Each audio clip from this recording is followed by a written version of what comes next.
Hello, all my wonderful, beautiful artists. So I have made I'm gonna call this my flamingo junk bot. It is a flamingo that I created just from stuff that I collected around the house in my classroom. I've been collecting for months to have enough for all of my students, and you can make your creation out of anything.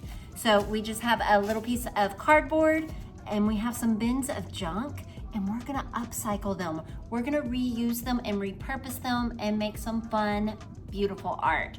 So let's get started. All right, guys, let's make some art. So you might be thinking, Miss Fortenberry, what are you doing with this trash? Well, you know what they say, one man's trash is another man's treasure. So I am going to upcycle. I'm going to turn these little pieces of junk that you might find around the house and throw away, but I'm gonna turn it into some art. So let's see what we can make out of this. Before you add glue to anything, you need to be sure what you're making.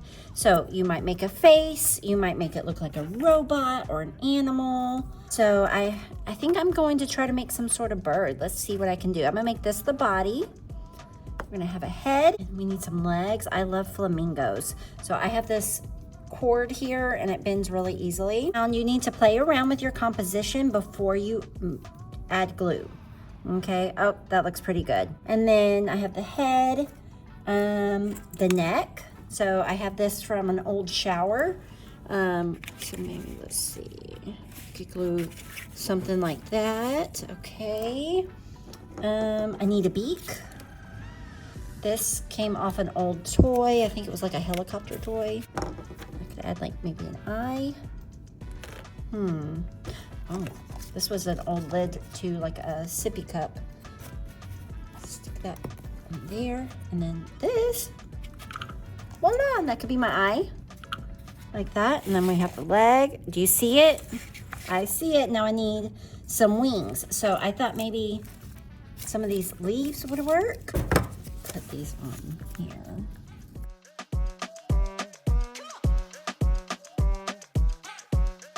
That looks great. Now, you can also think about the background. I have a lot of space here that's gonna show, so I wanted to add a little texture like it was in the water or the sand. So I might glue this underneath. So obviously I would need to glue this before I glue anything else down. Something like that. And we don't have to worry about the color of anything because I'm gonna spray paint it all metallic, and it's gonna end up looking kind of like a robot-like bird. All right, let's start gluing.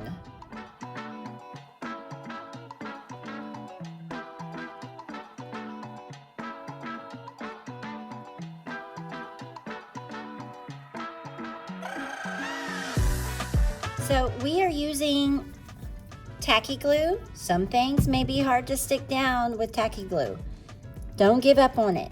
Let it dry before you say, Miss Fortenberry, it doesn't stick. Okay, so like this is already starting to stick. At first it was like, oh, nope, tacky glue is not gonna work, and it's already drying and it's already sticking down. So if you glue things and then when it dries, it's just not doing the trick, I will help you with the hot glue gun. Now this is a little bit different because we're bending it and it doesn't want to stay right. So it's not gonna stay down with the glue right now. So I can either hot glue that or I can use my little wire here. I am going to tack it in place with some wire. I'm just gonna poke this through to the back, and I will also glue it. Sometimes art is like a little experiment. And then I'm gonna poke it through here. These are just gonna help tack it down so that I can glue it. So I'm gonna make a little loop here, and it's sticking out the back, and I can twist that and tie it in the back. I want this about right here. That'll be good. So I'm gonna tack it again. I'm gonna get another piece of wire. I'll put it right here. So just kind of mark it first, and it pokes through so easily. And this is just jewelry wire. Twist it on the back. I'd flip it over, but everything would fall off because it's not quite dry. So I'm just twisting it like a bread tie on the back. Ta-da! It is holding the bend for my neck. And now I can add my glue and continue adding all my details.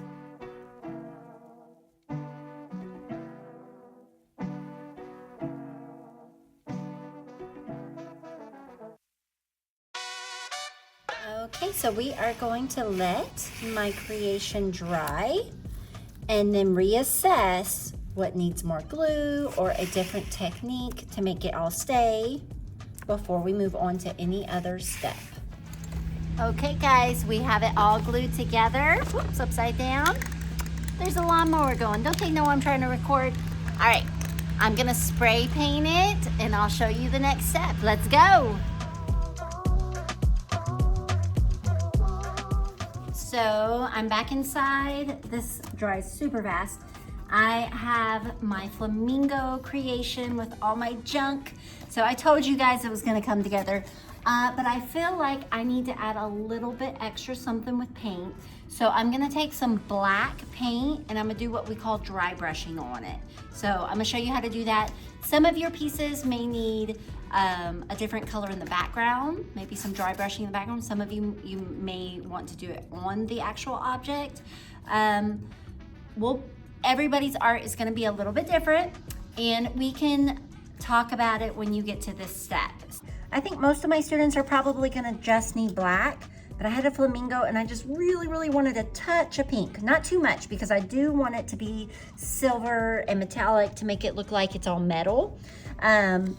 So I'm gonna take a little bit of my pink. So I dipped it just a tiny bit in the pink, just a little bit, and then I'm gonna brush it off. Okay, I'm wiping it off with my paintbrush because I just want a tiny bit on my brush. So we're gonna do what's called dry brushing. So barely a little bit, and I'm just kind of flicking my brush across my flamingo where I think I want pink. I don't want it on the eye. I don't want it on the beak.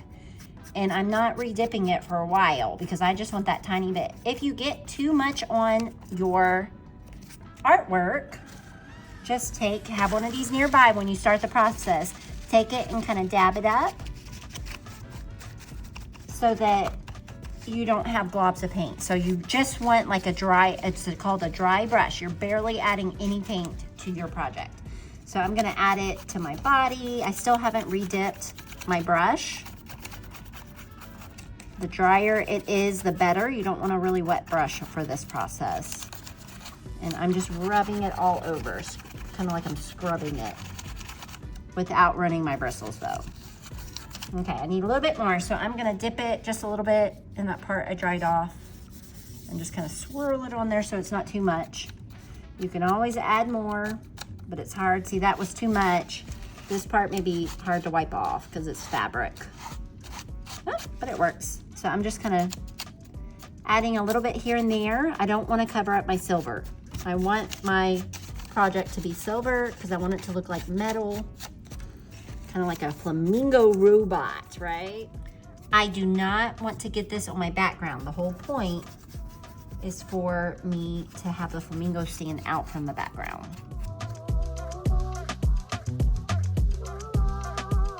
So now I'm ready for the black. I am not worried about washing my brush because the black is gonna overpower the pink anyways.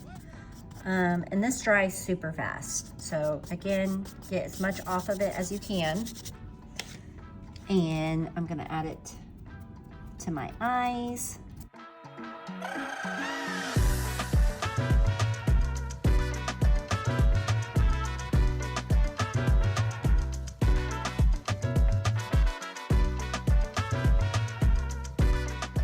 And I am really happy with how my found object little flamingo Junkbot turned out. It looks like she's been around for a long time, doesn't she? So you just keep adding the paint until you are happy with the results.